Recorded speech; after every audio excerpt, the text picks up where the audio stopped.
गणनायकाय गणदैवताय गणाध्यक्षाय धीमहि गुणशरीराय गुणमण्डिताय गुणेशानाय धीमहि गुणातीताय गुणाधीशाय गुणप्रविष्टाय धीमहि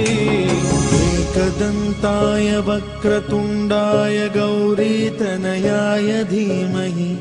गजेशानाय भालचन्द्राय श्रीगणेशाय धीमहि